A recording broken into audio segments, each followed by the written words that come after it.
Imagine une ville dans laquelle l'argent circule, une ville remplie d'or, mais toi, tu n'en as jamais assez.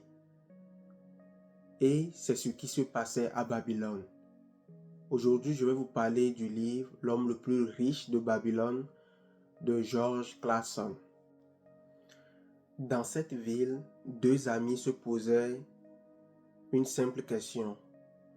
Pourquoi certains dans la ville devenaient de plus en plus riches et que d'autres travaillaient tous les jours mais ne pouvaient rien construire? Et la réponse était simple mais dérangeante. Ils se sont rendus compte que ce n'était pas une question de salaire.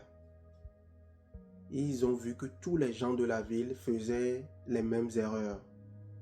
Plus ils gagnaient, plus ils dépensaient. Donc tout ce qu'ils gagnaient, ils le dépensaient immédiatement.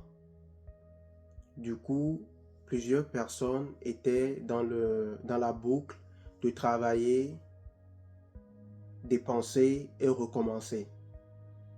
Dans la deuxième partie, je vais vous parler d'un homme dans cette ville qui est devenu l'homme le plus riche.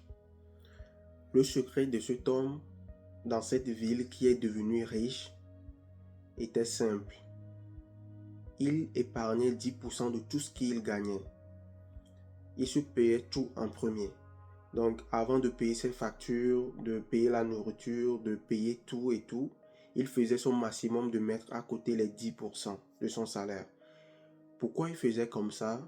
Parce que si tu ne le fais pas, tu deviens esclave de ton boulot. Et tu restes dans ce cercle vicieux.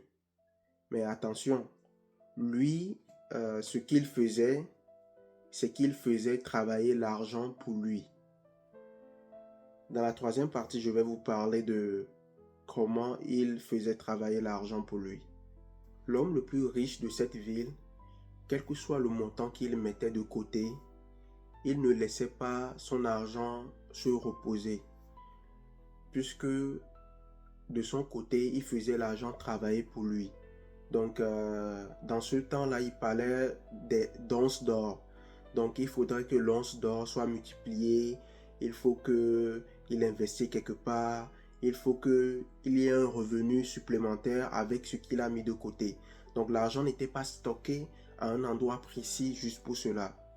Et dans le livre, ils ont parlé de quelque chose de très important que je pense qu'on doit appliquer sur nos vies.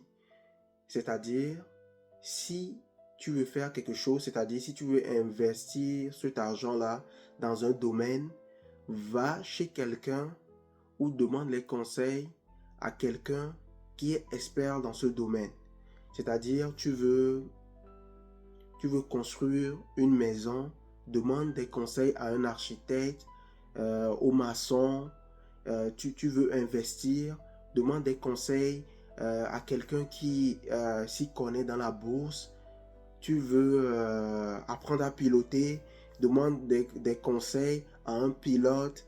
Donc c'est simple, mais beaucoup on le fait pas, parce que si tu dois mettre tout cet argent de côté et que tu vas demander des conseils à quelqu'un comme ça que tu connais pas, et puis tu gaspilles cet argent, ça ne va pas vraiment t'aider. Donc il faut aller dans le domaine où tu vises. Il faut que tu t'entoures des experts qui peuvent t'aider à évoluer. Dis-moi ce que tu en penses de ce livre. Vous pouvez écrire des commentaires. Je vous souhaite une bonne soirée.